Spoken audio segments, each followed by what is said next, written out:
Continuamos analizando en torno a los asaltos o los robos en vía pública como son más conocidos. Esta situación que ustedes nos han hecho llegar a través de redes sociales y nosotros hemos hecho esta investigación. Para seguir analizando el tema, agradezco que se tome el tiempo para platicar con nosotros a Leonel Fernández. Él es director de incidencia en políticas públicas del Observatorio Nacional Ciudadano, donde hoy nos encontramos. Muchas gracias por recibirnos. Gracias a ti, Jesús, por la invitación a platicar con ustedes de este tema tan preocupante y un saludo cordial a todo el auditorio. De inicio, ¿qué tanto más bien afecta la incidencia delictiva a nivel nacional en la percepción de inseguridad en la capital del país? Pues mira, tenemos que ir un poquito atrás para entender la historia que ha tenido la Ciudad de México y el impacto que ha tenido con respecto al nivel nacional. Si recordamos hace 25 años, finales de la década de los 90, la Ciudad de México era considerado quizá la zona más peligrosa del país, una ola importante de secuestros, de homicidios de alto impacto, los robos desbordados, tanto que los chilangos buscaban salir de la ciudad e irse a vivir a otras zonas de la República. Sin embargo, a partir de la crisis de violencia nacional de 2007-2008, cuando empieza esta fortaleza y esta expresión de la violencia del crimen organizado, la Ciudad de México se convierte y empieza a consolidarse como una zona segura, donde aparentemente el crimen organizado no existía, donde las preocupaciones que existían en torno a la seguridad tenían que ver más bien con el delito común de una ciudad cosmopolita y grande como es la Ciudad de México, y además se crearon políticas públicas y una policía bastante sólida alrededor de 2012-2018, donde se logró controlar esta parte. Al cerrar la década de los 2010, la Ciudad de México no aparentemente tenía un problema importante de delitos, comenzaban a subir los homicidios a gran escala y comenzaba a empaparse de esta situación de gran violencia en el país. Actualmente ya la Ciudad de México no se desprende del todo de lo que está sucediendo. Lo que pasa en el país sí tiene un impacto importante en la percepción de seguridad. Sin embargo, sí hay características y sí hay delitos que son los que más llaman la atención y los que más afectan esta percepción de la ciudadanía, como son los robos, los delitos patrimoniales, principalmente robo a transporte público, robo a transeúnte general y en general todos los robos con violencia.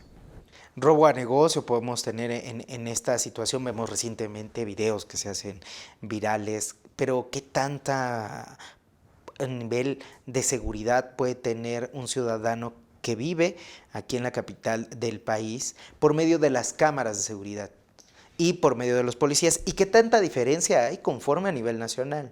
Pues mira, la Ciudad de México también en sí mismos es un microcosmos. Hay una diferencia muy importante entre alcaldías. Por un lado tenemos las alcaldías como Iztapalapa, Iztacalco, que son alcaldías que tienen un nivel de percepción de inseguridad muy alto, arriba del 70%, que están al nivel de ciudades como Mazatlán, como Culiacán, que están en un nivel de alto percepción de inseguridad. Sin embargo, también tenemos Benito Juárez o Coajimalpa, que se encuentran como uno de los municipios o unidades subnacionales, alcaldías, con mejor percepción de seguridad, ¿no? Que menos del 20% se sienten inseguros, así que hay una gran diferencia. El tema de las cámaras y el tema de las policías, si bien son una herramienta necesaria y tendrían que ser el primer paso para lograr una percepción mayor y bajar los delitos, requieren que haya políticas públicas detrás que las sustenten. Las cámaras por sí mismo tienen un periodo de disuasión al principio cuando se instalan, pero si no sucede nada, pues el delincuente aprende que la cámara solo está ahí de adorno y que no va a pasar realmente nada. Requerimos que exista un equipo detrás que sea capaz de analizar esta información, tener contacto directo con los observadores de las cámaras y poder reaccionar en momentos dados. La Ciudad de México ha logrado tener un impacto mayor con este tipo de ejercicios, sin embargo no ha sido suficiente y no está totalmente desarrollado en toda la ciudad. Está concentrado principalmente en la zona centro, en la colonia centro, que es una de las colonias con mayores índices delictivos para prácticamente todos los delitos, y en la zona, pues digamos, más comercial, ¿no? Las alcaldías Cuauhtémoc, la alcaldía Miguel Hidalgo y la alcaldía Benito Juárez. Las demás alcaldías, a pesar de que pueden contar con estas herramientas, no tienen el alcance de política pública o el impacto que fuera deseado. Hay una distribución irregular del ejercicio policial.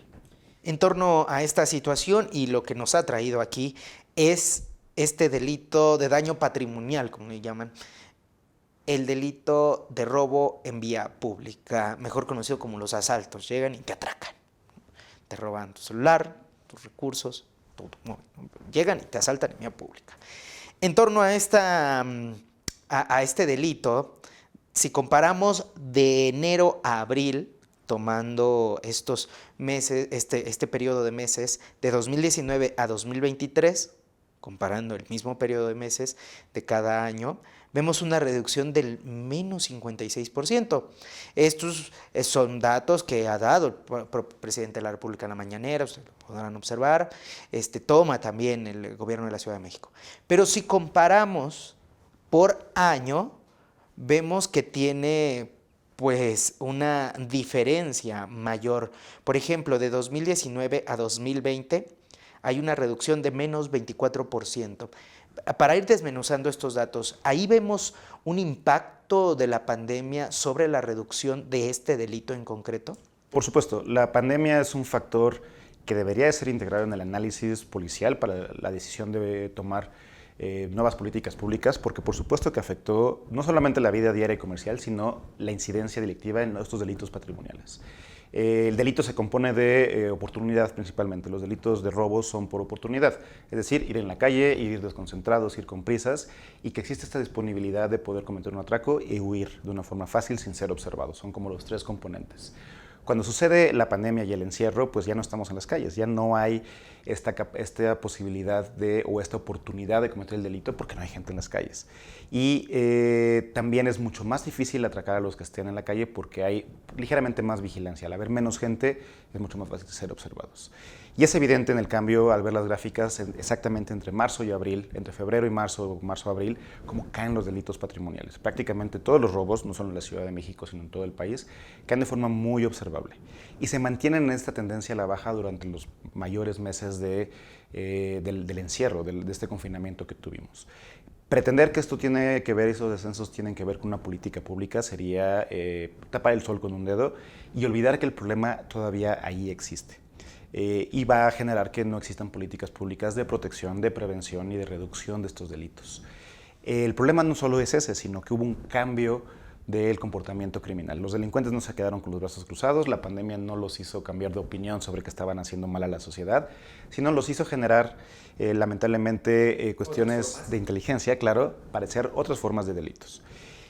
Algo interesante es que en función de que volvimos a la vida normal, que volvimos a movernos como antes, los delitos patrimoniales se mantuvieron en esta estabilidad con ligeros aumentos. Vemos este año en particular que ya vuelve a haber algunos aumentos en los robos. Sin embargo, sí es de sorprender que se hayan mantenido en esta tasa baja. Pero si observamos los delitos como extorsión, robos de identidad y todo lo que está generando alrededor de las nuevas tecnologías y del impacto que están teniendo en la economía de las familias, pues entendemos hacia dónde se movieron los delitos. Lamentablemente no podemos observar una política pública o que haya habido un análisis puntual de cómo aprovechar esta situación para disminuirlos, sino que fue una conjunción de estos dos factores, la falta de movilidad, la falta de personas en las calles y también el aprendizaje de nuevas formas de comisión de delitos por estos delincuentes.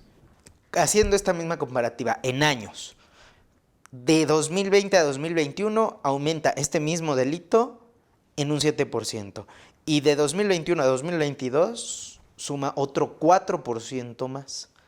Entonces, esperamos que para este 2023 siga a la alza este delito, o sea, que la gente, pues lamentablemente, sufra más atracos en la vía pública. Con respecto a esos últimos años, por supuesto, por este factor de mayor movilidad, pero sí creemos que quizá a finales de 2024, del próximo año, vamos a volver a llegar a los números que estábamos antes de la pandemia. Este efecto que generó los cambios de rutinas, de actividades, se va a revertir un poquito más lento de lo que hubiéramos imaginado, pero a finales de 2024 nos tardará unos 2 años en volver a los números normales. 2023 se espera que sea un año particularmente violento, no solamente para el caso de los homicidios, que también hemos visto que a nivel nacional ha disminuido la velocidad con la que estaban bajando, que de por sí era muy poco, pero de delitos como extorsión, secuestros y, de nuevo, los robos patrimoniales en todas sus modalidades. La Ciudad de México, ya evaluándolo por sexenios y comparándolo con otros estados, se coloca en primer lugar poniéndolos en la tasa por 100,000 habitantes, ¿no? Claro, tiene más población, no lo comparamos con Yucatán, por ejemplo, pero en la Ciudad de México, más densidad poblacional. Comparando con esto, la Ciudad de México entra en el primer lugar en torno a este delito. ¿Por qué existe tanta, puede decir, este nivel de incidencia delictiva en los robos? Si hay tantos policías, si es la ciudad con más cámaras, si tenemos, se puede decir, un respaldo. Es muy interesante lo que mencionas. Estos primeros lugares son históricos. La Ciudad de México siempre se ha mantenido en el top 3 de robo con violencia, robo a casa habitación, robo a negocio, robo transeúnte. Como bien mencionas, es número 1 en robo en transporte público, número 2 en general en todas las formas de transeúnte, es decir, en la calle, ya sea en donde vayas caminando, en los parques, etcétera. Y a pesar del número de policías, no es un factor suficiente para evitarlos. Nos hace falta mucho en México generar políticas públicas que estén basadas en evidencia para la prevención de los delitos. ¿Esto qué significa? Que a partir de las denuncias que hacemos tanto a la Fiscalía para buscar carpetas de investigación o incluso a la misma policía, genera información suficiente para entender cómo funcionan los robos, las zonas, los puntos calientes, los horarios, los modus operandi y no solo tratar de reducirlos con presencia policial, porque el delincuente sabe que va a pasar cada hora, se espera y sabe en qué momento y cómo cometerlo, sino generar acciones que los prevengan. La policía tiene que resaltar por su ausencia, es decir, si no solamente necesitamos ver policías porque esto no va a generar una disminución tan evidente, sino que su trabajo sea entender toda esta dinámica para poderlos prevenir. Mientras menos policías veamos y los delitos bajen, significa que están haciendo bien su trabajo. Si tenemos que aumentar la presencia policial, la fuerza policial y los delitos no se mueven, significa que están equivocados de estrategia. Y es un poco lo que hemos visto en la Ciudad de México. Por un lado, han logrado disminuir los homicidios. El enfoque del jefe de la policía actual, de Omar García Harfuch, ha sido atacar a las bandas criminales, casi cárteles, a la Unión, etcétera, etcétera. Y han bajado de forma importante los homicidios. De estar ya llegando al top 15, la ciudad ya se encuentra en un lugar 22 a nivel nacional y no es un delito que impacte. Sin embargo, seguimos con acciones meramente de reducción de los delitos y no de prevención. Por eso es que pueden aumentar al doble la policía y los robos van a seguir sucediendo porque no se están llevando a cabo políticas de prevención, que están enfocadas a solucionar los problemas, a solucionar estos pequeños factores que hacen que se detonen los robos en ciertas zonas y en ciertos momentos. Siguen apostando por la mera presencia policial y esto ya está más que probado que no es suficiente. Se requieren otro tipo de acciones que no hemos visto. En torno a esas políticas públicas que me señalas, hacen falta que se analice bien y que no se cometan las mismas acciones, porque finalmente se van a tener los mismos resultados, ¿no? Hay que cambiar. ¿Le sirve o entra todo esto que estamos hablando en un contexto político? Viene una sucesión presidencial, la jefa de gobierno, Claudia Sheinbaum, es más que obvio que busca la candidatura por el partido Morena. Podremos decir, ¿le alcanza lo que ha hecho en materia de seguridad junto con Omar García Harfuch para poderse lanzar como candidata y hacer lo que se hace en la Ciudad de México a nivel nacional? Yo creo que no. Los números, principalmente de percepción de seguridad, no la respaldan en ese sentido. Y se ha notado esta gran diferencia en las alcaldías. Las alcaldías que están gobernadas por partidos de la oposición tienen una mejor percepción de inseguridad. Y de todos modos esto tiene que ver, la policía en la Ciudad de México tiene una composición un poco compleja. Es una sola policía, es un solo mando, pero desde que se convirtieron en alcaldías las delegaciones, permitieron que las mismas alcaldías pudieran contratar de cierta forma a la policía auxiliar. Y ya hemos visto que les han puesto a las patrullas los nombres de las alcaldías y eslogan diferentes, lo cual ha generado un poco de confusión con las personas, pero que al final son policías que, si bien han sido contratadas y están colocadas por los alcaldes, siguen dependiendo del mando de la policía de la Ciudad de México, de la unidad. Pero donde entran estas policías, ¿sí se hay mayor percepción de inseguridad? Hemos visto que, por lo menos el caso de Benito Juárez, el caso de Miguel Hidalgo y el caso de Coajimalpa tienen significativamente una mejor percepción de seguridad que las demás alcaldías. No podemos afirmar que los alcaldes hayan hecho políticas específicas porque no les corresponde, pero si evaluamos a la ciudad en su conjunto, vemos que hay una disparidad y que no es suficiente para mencionar que en estos últimos 5 años la jefa de gobierno haya mejorado esta percepción de seguridad. Yo creo que no es su carta fuerte. Ha quedado mucho que desear en términos de la seguridad patrimonial. Por supuesto que la pandemia les ayudó. En temas de seguridad le benefició a los políticos que nos han gobernado porque pues, los índices bajaron, pero no creemos que sea suficiente para poder lograr, como una carta fuerte, presumir en una campaña posible que la seguridad de la Ciudad de México mejoró. Todos estos datos de los que hemos hablado y de lo que tal vez la ciudadanía pues tenga dudas, ¿dónde los puede analizar, dónde los puede encontrar? Nos dimos a la tarea de desarrollar una plataforma interactiva en el observatorio que baja la información oficial y la procesamos y la trabajamos para que el usuario, ustedes la puedan trabajar de una forma fácil, observable, buscar cualquier alcaldía, cualquier municipio, cualquier periodo temporal y cualquier delito, y la pueden encontrar en delitosmexico.onc.org.mx. Ahí encontrarán toda la información.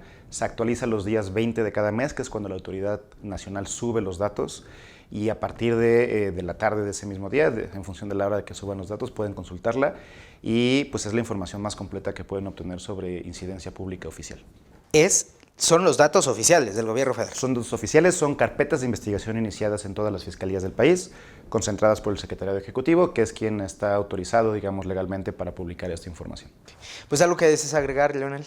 Pues nos encontramos en un año complicado. Arranca el proceso electoral, eso va a significar que va a distraer tanto recursos como políticas del tema de seguridad. Prevemos que 2023 sea un año peligroso y con ciertos riesgos, como hemos empezado a ver en estos primeros 4 meses.